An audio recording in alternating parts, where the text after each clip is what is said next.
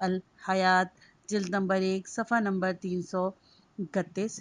سچ بتائیے کہ جس عمر کو ہم نے اپنے ہاتھ سے دے رہے ہیں اور دن رات اس سرمائے کو خرچ کر رہے ہیں، اس سے ہمیں کیا حاصل ہو رہا ہے؟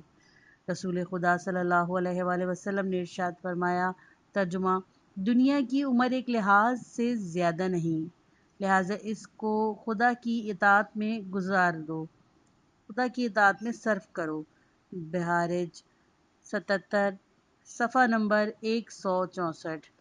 اگر عبادت و بندگی کے خاص امکانات کم ہوں تو ان کے لیے زمین ہموار کرنے کی کوشش کی جائے اور آزاد ماحول میں جا کر خدا کی عبادت کرنی چاہیے۔ خدا کی عبادت سے دوری اختیار کرنے کے لیے زمین و زماں کی تنگی کو بہانہ نہیں بنایا جا سکتا، جیسا کہ خداوند فرماتا ہے، سورہ عنکبوت آیت نمبر 56۔ ترجمہ: میری زمین بہت وسیع ہے، لہٰذا میری عبادت کرو۔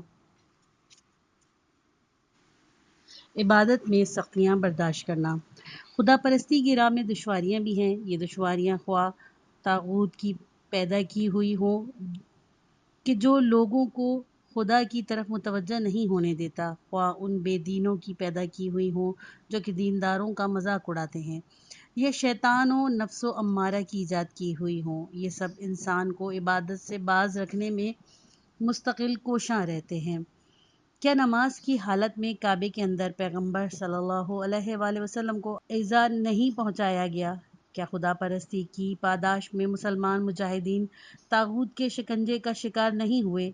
کیا خدا یکتا کی راہ میں حضرت بلال رضی اللہ عنہ نے کوڑے نہیں کھائے؟ لیکن خدا پرست لوگوں نے نہ کسی حال میں عبادت چھوڑی، نہ دین امور کے اجزاء سے دستبردار ہوئے۔ جناب زینب سلام اللہ علیہ کربلا میں عزیزوں کی شہادت دیکھنے اور کوفہ و شام کے طویل سفر کے مصیبت برداشت کرنے کے باوجود نماز شب ترک نہیں کرتی تھیں، اگرچہ ناتوانی کی وجہ سے بیٹھ کر نماز پڑھتی۔ امام خمینی رضوان اللہ علیہ نے اپنی عمر کے آخری رات میں ہسپتال میں مستحب نماز ترک نہ کی۔ حق کی راہ میں دشواریاں ہیں، راہ حق کو جان کے عوض خریدنا اور دشمنی سے نہ ڈرنا چاہیے۔ حضرت علی علیہ السلام فرماتے ہیں، ترجمہ: حق کی راہ میں حق والوں کی قلت کے سبب تم گھبراؤ نہیں۔ نہج البلاغہ خطبہ نمبر 192۔ ممکن ہے کہ کبھی ہم ایک چیز خریدنے کے لیے یا کسی چیز کے گر جانے کی بنا پر بس کار وغیرہ کو بااصرار رکواتے ہیں، لیکن ہم میں اتنی ہمت نہیں کہ ہم نماز کے لیے بس رکوا لیں۔ عبادت کی وسعت۔ خدا پرست مومن کو چاہیے کہ وہ صرف نماز و عبادت پر اکتفا نہ کرے بلکہ عبادت کے ماحول کے وسعت دینے میں بھی کوشاں رہے اور دوسروں کو بھی خدا اور عبادت سے آشنا کرے، کیونکہ تبلیغ یعنی دینی اور وصیت ہر مومن کا فریضہ ہے، جیسا کہ خداوند عالم انسان کو ایمان اور عمل صالح کے بعد حق اور صبر کی وصیت کی تلقین کرتا ہے۔ سورہ عصر آیت نمبر 3۔ اگر سگریٹ پینے والے 10 نفر کسی علاقے میں داخل ہوں تو وہ تھوڑی سی مدت میں زیادہ تر لوگوں کو دھوئیں سے آشنا کر دیں گے۔ چند و باش قسم کے لوگ پورے محلے میں بلکہ ایک شہر کے ماحول کو مقدور بنا دیتے ہیں، تو پھر نمازی اور عبادت گزار افراد کو بھی چاہیے کہ وہ لوگوں کو خدا کے وجود سے آشنا کرے اور ماحول کو خدا کی عبادت گاہ بنائے۔ ہمیں پوری طاقت کے ساتھ گھر، محلہ، مدرسہ، ادارہ، شہر، دیہات میں خدا کے مقاصد کو پھیلانا چاہیے اور اس راہ میں ہمیں ہر قسم کی طاقت سے کام لینا چاہیے۔ تکلیف اور اس کے شرائط۔ عبادت کی اہمیت اور اس کی آفتوں کے بیان کے بعد دیکھنا چاہیے کہ عبادت کرنے والوں میں کن شرائط کا ہونا ضروری ہے۔ تکلیف انسان کا بڑا امتیاز ہے۔ جس وقت انسان میں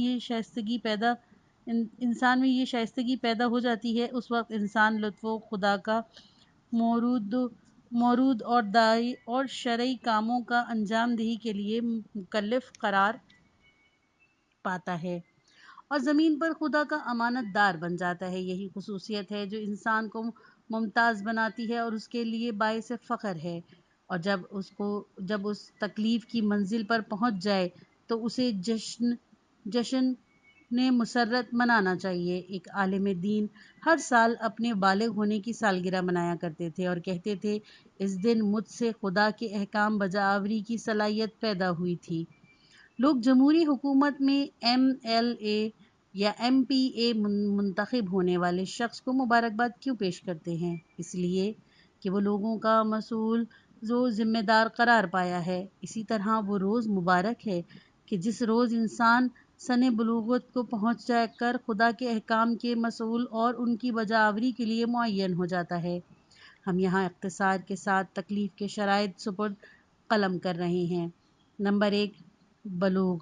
لڑکیاں 9 سال اور لڑکے 15 سال کی عمر میں بالغ ہو جاتے ہیں، البتہ اس عمر سے پہلے بھی بالغ ہو سکتے ہیں۔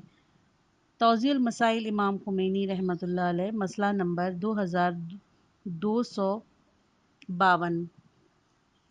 اس تکلیفی اور عبادی بلوغ کی جس کی وجہ سے واجبات کی انجام دہی اور حرام کام سے پرہیزی لازم ہو جاتا ہے کے علاوہ کچھ اور بلوغ بھی ہیں، جیسے بلوغ سیاسی یعنی فکری رشد اور معاشرے کے مسائل سے آگاہی رکھنا، شائستہ رہبروں کی پیروی کرنا، فکر کی پختگی وغیرہ ہے۔ جناب قاسم علیہ السلام ابن امام حسن علیہ السلام کے جو کربلا میں درجہ شہادت پر فائز ہوئے، اپنے چچا امام حسین علیہ السلام کی خدمت میں عرض کرتے ہیں کہ اگر یزید ایسی طاغی حکم سے جہاد میں مجھے موت آئے تو میرے نزدیک وہ شہادت شہد سے زیادہ شیریں ہے۔ اسی لیے قاسم علیہ السلام کی فکری رشد کا اندازہ لگایا جا سکتا ہے۔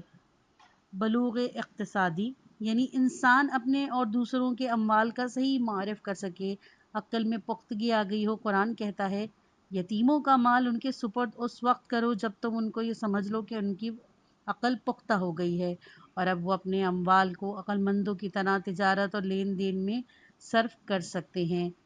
سورہ نساء آیت نمبر 6۔ بلوغ ازدواج یعنی لڑکے اور لڑکیاں سن بلوغ کو پہنچنے کے علاوہ ازدواجی زندگی کی ذمہ داریوں کو پورا کرنے کی صلاحیت رکھتے ہوں، کیونکہ ازدواجی زندگی میں جنسی بلوغ اور قانونی سن کافی نہیں ہے۔ کچھ یاد دہانیاں۔ اول، ہم پہلے بھی کہہ چکے ہیں کہ بلوغ تکلیف کے لیے شرط ہے، لیکن اس کے یہ معنی ہرگز نہیں کہ نابالغ لڑکے لڑکیاں بالکل آزاد ہیں۔ قرآن کبھی بھی نابالغ افراد کو مخاطب کرتا ہے اور کہتا ہے، سورہ نور آیت نمبر 58، اپنے والدین کے پاس یا دوسرے لوگوں کے گھروں میں خلوت کے وقت بغیر اجازت داخل نہ ہو۔ حضرت لقمان علیہ السلام اپنے بیٹے کو وصیت کرتے ہیں، سورہ لقمان آیت نمبر 17، ترجمہ، بیٹے نماز پڑھو اور اچھی باتوں کا حکم دو اور برائیوں سے منع کیا کرو اور برائیوں سے باز رہو۔ دوم، بلوغ اگرچہ تکلیف کی شرط ہے، لیکن والدین کو چاہیے کہ وہ اپنے نونہالوں کو بلوغ سے پہلے دینی احکام بالخصوص نماز روزہ کے احکام بتائیں اور ان کو احکام کی اہمیت سمجھانے کے لیے اگر احکام سمجھانے کے لیے ان کو ترک کریں تو انہیں سزا دیں۔ سوم، بلوغ شرط تکلیف ہے کہ اگر نابالغ کسی کا مالی نقصان کر دے تو اس کے والد یا سرپرست کو اس کا خمیازہ دینا چاہیے، کیونکہ لوگوں کے حقوق خدا کے حقوق سے جدا ہیں۔ چہارم، بلوغ تکلیف کی شرط ہے کہ لیکن نابالغ بچوں کی بھی نیک اعمال ثواب سے خالی نہیں ہیں۔ اسی طرح اگر وہ بد کلامی کرتے ہیں یا کسی گناہ کے مرتکب ہوتے ہیں تو ان کو تعزیر و تنبیہ کی جاتی ہے۔ قدرت و توانائی بھی تکلیف کے لیے شرط ہے اور ناتواں مکلف نہیں۔ ہر ایک شخص کو اس کی طاقت کے مطابق تکلیف دی گئی ہے، جیسا کہ خداوند عالم ارشاد فرماتا ہے، سورہ انعام آیت نمبر 56، ترجمہ، ہم کسی نفس کو اس کی طاقت سے زیادہ تکلیف نہیں دیتے۔ دوسری جگہ اللہ تعالیٰ ارشاد فرماتا ہے، سورہ حج آیت نمبر 78، ترجمہ، خداوند عالم نے دین میں تمہارے لیے سختی نہیں رکھی، یعنی ایسی سختی نہیں رکھی جو تمہارے طاقت سے باہر ہو، ورنہ دین میں مشکل و زحمت ہے، یہاں تک کہ جہاد جو مشکلات و دشواریوں پر مبنی ہے وہ بھی بیمار، اندھے اور کمزور پر ساقط ہے۔ سورہ فتح آیت نمبر 17۔ اختیار: اگر کسی کو گناہ کرنے پر مجبور کیا جائے یا واجبات کی انجام دہی سے باز رکھا جائے تو اس سے باز پرس نہ ہوگی، کیونکہ تکلیف کی شرط آزادی اور اختیار ہے۔ لیکن اگر انسان کہیں مضطر یا مجبور ہو جائے تو حکم بدل جاتا ہے، مثلاً طاغوتی مسلمانوں کو حج نہ کرنے دیں، یا کوئی بھوک سے مر رہا ہو اور اس کے پاس غذا کے بطور فقط مردار ہو تو اس حالت میں وہ مردار کو کھا سکتا ہے۔ نمبر 4، عقل و شعور انسان کی فضیلت اور تکلیف کا معیار ہے۔ حساب و کتاب اور باز پرس بھی عقل ہی کے لحاظ سے ہوتی ہے۔ فاقد العقل لوگوں پر نہ ہی کوئی تکلیف ہے، نہ ہی کوئی کیفر و پاداش۔ بعض روایات میں ہے عقل کو خدا کی اولین مخلوق بتایا گیا ہے، اور حقیقی ابدیت کا سرچشمہ بھی عقل ہی کو قرار دیا گیا ہے۔ اسی لیے حدیث کی کتابوں میں عقل کی بحث کو دیگر مباحث پر مقدم کیا گیا ہے، جیسے اصول کافی، وافی، بہار۔ اسلام میں وہ تمام چیزیں ممنوع ہیں جو عقل کو مختل اور کمزور کر دیتی ہیں، مثلاً مشروبات الکحلی ممنوع ہیں، اور ہر اس چیز کی تشویق دلائی گئی ہے جو عقل و ادراک کی افزائش کا باعث ہوتی ہیں، جیسے تعلیم و تعلم، مطالعہ و سیر و سیاحت اور آپس میں مشورہ وغیرہ کرنا۔ عبادت کے صحیح ہونے کی شرائط: عبادت کی قدر و قیمت کا دار و مدار اس کی صحت پر ہے، اور اس کی صحت دو مہم عوامل پر موقوف ہے۔ نمبر 1، ہدف و مقاصد صحیح ہو اور شکل عبادت صحیح ہو۔ عبادت میں انسان کا مقصد صرف خدا کا رضا کا حصول اور اپنے وظیفے کی انجام دہی دینا ہے۔ اس لحاظ سے جس عبادت میں ریاکاری ہوگی، یا لوگوں میں شہرت پانے کے لیے کی جائے، یا انسان غیر خدا کی ستائش کے لیے کر رہا ہے تو یہ شرک ہے۔ البتہ اگر مقاصد خدا اور لوگ اس سے خلوص آمیز کام کی طرف متوجہ ہو جائے تو کوئی حرج نہیں۔ تفسیر صافی جلد نمبر 6 صفحہ نمبر 35۔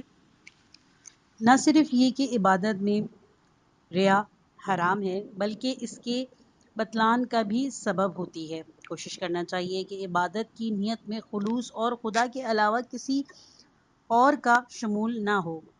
عمل خالص کے سلسلے میں امام جعفر صادق علیہ السلام ارشاد فرماتے ہیں، ترجمہ: خالص عمل یہ ہے کہ انسان خدا کے علاوہ کسی سے مدح و ستائش کی توقع نہ رکھے۔ بہارج 70 صفحہ نمبر 23۔ آثار اخلاص کے بارے میں رسول خدا صلی اللہ علیہ وآلہ وسلم سے روایت ہے، ترجمہ: کوئی شخص ایسا نہیں ہے کہ جس نے 40 روز تک اپنے کاموں کو صرف خدا کے لیے انجام دیا ہو اور حکمت اس کے قلب سے نکل کر زبان پر جاری نہ ہوئی ہو۔ بہارج 70 صفحہ نمبر 242۔ اخلاص جیسی کوئی یونیورسٹی ہے کہ جو 40 دن تک کی مدت میں ایک حکیم و عقل مند طالب علم کو فارغ التحصیل کر دے؟ صحیح عبادت وہ ہے کہ جو خدا کے لیے ہو، معین شکل و صورت اور قواعد کے مطابق انجام پائے۔ وہ عبادت صحیح نہیں کہ جو اپنے پسند سے یا دین کے دستور کے خلاف کی جائے۔ رسول خدا صلی اللہ علیہ وآلہ وسلم ارشاد فرماتے ہیں، ترجمہ: قول و عمل اور نیت کی کوئی قیمت نہیں مگر یہ کہ دستور سنت کے مطابق کام انجام پائے۔ قصار الحجل جلد نمبر 2 صفحہ نمبر 73۔ بس عبادت کا طریقہ اولیاء دین سے سیکھنا چاہیے۔ حضرت ابراہیم علیہ السلام خدا کی بارگاہ میں دعا کرتے ہیں، ترجمہ: ہم کو عبادت کا صحیح راستہ دکھا۔ سورہ بقرہ آیت نمبر 128۔ اور اس مسئلے میں کہ نماز کہاں قصر ہے، کہاں پوری ہے، کہاں آہستہ ہے یا بلند آواز سے پڑھنی چاہیے، اور رکعت کی تعداد وغیرہ کے سلسلے میں انسان کی انسان کو تسلیم محض ہونا چاہیے، ورنہ نماز کی کوئی قیمت نہ ہوگی۔ مثلاً اگر آپ سے یہ کہا جائے کہ 100 قدم کے فاصلے پر خزانہ چھپا ہوا ہے، آپ اسے حاصل کر سکتے ہیں، لیکن اگر آپ نے 98 یا 102 قدم پر جا کر زمین کھودیں گے تو خزانہ بھی آپ کو نہیں ملے گا اور بے فائدہ تکلیف بھی اٹھائیں گے۔ بالآخر، یا آپ اگر کسی شخص یا کسی شہر سے ٹیلی فون پر رابطہ قائم کرنا چاہتے ہیں تو ایک نمبر کی کمی ہے، بیشی سے آپ ڈائل کریں گے تو وہ شخص جواب دے گا جس سے آپ کا کوئی ربط نہیں تھا، یا ٹیلی فون کسی اور شہر پہنچے گا۔ بس عبادت میں بھی اس بات کا خیال رکھنا چاہیے کہ اس کے قاعدے کے مطابق انجام دیا جائے جو کہ بتایا گیا ہے۔ عبادت کی مثال ایک چابی کے دانتوں کی سی ہے، اگر اس کا ایک دانت بھی چھوٹا بڑا ہو جائے تو قفل نہیں کھل سکتا۔ امام محمد باقر علیہ السلام سورہ بقرہ کی آیت نمبر 198 گھروں میں دروازوں سے آؤ کی تفسیر میں بیان فرماتے ہیں کہ مراد یہ ہے کہ ہر کام کو اس کے طریقے سے انجام دو اور دستور کے مطابق عمل کرو۔ المیزان جلد نمبر 6 صفحہ نمبر 59۔ عبادت کی شکل بدلنے والے عوامل۔ قرآن میں اس کے متعدد نمونے موجود ہیں کہ گزشتہ قوموں نے کس طرح عبادت کی شکل بدل دی اور خدا کے قہر و غضب سے دوچار ہوئی تھیں۔ عبادت کی شکل میں تبدیلی محرک مختلف تھے، مگر نمونے کے طور پر ہم چند ایک کو تحریر کر رہے ہیں۔ مسخرے پن سے شکل تبدیل کر دینا۔ خداوند عالم نے بنی اسرائیل کو حکم دیا تھا کہ سرزمین پر بیت المقدس کے میں حتی کہتے ہوئے داخل ہونا، یعنی خدایا ہمیں گناہوں سے پاک کر دے اور ہماری مغفرت فرما، لیکن انہوں نے مسخرے پن سے اس جملے میں تحریف کر دی، بجائے حتی کے ہنتا یعنی گیوں کہتے ہوئے داخل ہوتے، لہٰذا خدا نے انہیں ہلاک کر دیا۔ سورہ بقرہ آیت نمبر 59۔ نمبر 2، عقل مندی سے شکل بدل دینا۔ اسلام میں 4 مہینے حرمت کے ہیں، ان میں جنگ و جدال بھی ممنوع ہے۔ یہ جنگ کی آگ جبری طور پر 4 ماہ خاموش رہے گی۔ 3 ماہ یعنی ذی القعدہ، ذی الحج، محرم، مسلسل اور ماہ رجب میں قرآن نے چاروں مہینوں کو اربعۃ الحرام کے نام دیا ہے۔ سورہ توبہ آیت نمبر 32۔ ان مہینوں میں دفاعی جہاد کے علاوہ جنگ کو ممنوع قرار دیا گیا ہے۔ بعض افراد نے ان مہینوں میں اپنی عقل سے یہ کہتے ہوئے تغیر کر دیا کہ خدا کا مقصد صرف یہ ہے کہ سال میں 4 مہینوں میں جنگ بند رہے۔ قرآن نے ان کی حرمت کے مہینوں میں تغیر پر ان کی مذمت کی اور اس پر عمل کرنے کو کفر قرار دیا۔ سورہ توبہ آیت نمبر 37۔ مقد ثانہ تغیر، یعنی جو شخص اپنے کاموں کو مذہب کا رنگ دے کر اور شریعت کا جامہ پہنا کر اپنا مقصد پورا کر لیتا ہے اور اس کا کام اس طرح کلام خدا میں رد و بدل کرتا ہے۔ بنی اسرائیل کے قصے میں اس کا نمونہ موجود ہے۔ جب خدا نے ہفتے کے دن پر مچھلی کے شکار کو حرام قرار دیا تو انہوں نے دریا کے کنارے گڑھے کھود دیے جن میں ہفتے کے دن مچھلیاں جمع ہو جاتی تھیں اور اتوار کے دن وہ پکڑ لیتے تھے اور کہتے تھے ہم نے ہفتے کے دن مچھلیاں نہیں پکڑیں۔ یہ قصہ ایک آیت قرآنی میں بیان ہوا ہے اور ان کے اس عمل کی مذمت کی گئی ہے۔ سورہ اعراف آیت نمبر 63۔ عبادت کے مقبول ہونے کے شرائط۔ عبادت میں شرائط صحت کے علاوہ شرائط قبول و کمال بھی ہیں۔ جن چیزوں کی رعایت انسان کو رشدی معنی میں اور قرب خدا تک پہنچاتی ہے اور فرد و اجتماع میں اثر انداز ہوتی ہے۔ کبھی ایسا بھی ہوتا ہے کہ عبادت صحیح ہوتی ہے لیکن رشد آور نہیں ہوتی۔ اس کی مثال اس کے دوا کی ہے جو شفا بخش نہیں ہوتی، اور کبھی عبادت جزا و پاداش دلا دیتی ہے لیکن ہمیں خدا کا محبوب نہیں بناتی۔ عبادت و عمل کی مقبولیت کے شرائط احادیث میں بیان ہوئے ہیں، ان میں سے چند نمونے یہ ہیں۔ نمبر 1، شرائط اعتقادی، نمبر 2، شرائط سیاسی اور نمبر 3، شرائط اخلاقی۔ نمبر 4، شرائط اقتصادی، نمبر 5، شرط اجتماعی اور نمبر 6 شرط بہداشتی وغیرہ۔ ان امور کی وضاحت سے قبل تاکید کی جاتی ہے کہ انسان کو چاہیے کہ وہ عبادت کی مقبولیت کا خاص طور پر خیال رکھے تاکہ اس کی معنویت سے زیادہ فائدہ اٹھا سکے۔ حضرت علی علیہ السلام ارشاد فرماتے ہیں، ترجمہ: عمل سے زیادہ اس کی قبولیت پر توجہ دو۔ بہارج 71 صفحہ نمبر 173۔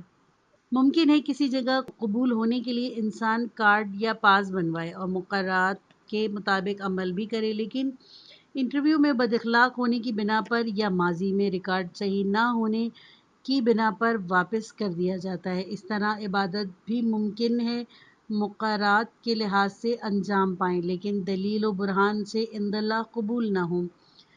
کیا ایسا نہیں ہوتا کہ غیر مسؤول افراد کے ہاتھوں سے ہی کام انجام پاتے ہیں لیکن ان کا شکریہ ادا کرنے کے بجائے ان پر تنقید کی جاتی ہے؟ پس عمل کی قبولیت کی شرط کوئی اور ہی شے ہے۔